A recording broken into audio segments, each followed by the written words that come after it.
నరేంద్ర స్వామి వారికి బావగారికి ఒక శాలువ.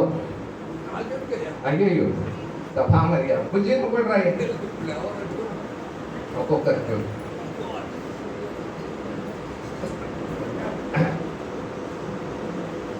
బాబావళి గారికి దేవరాజు పెరుమాడు మా సోదరుడు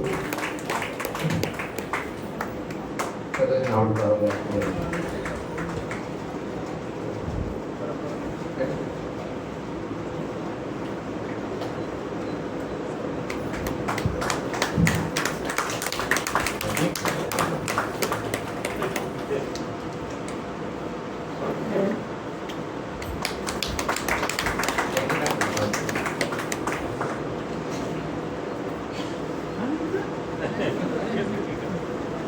భోజనము అయినా ఒక అరగంట గంట మాత్రమే విశ్రాంతి తీసుకోవాలి.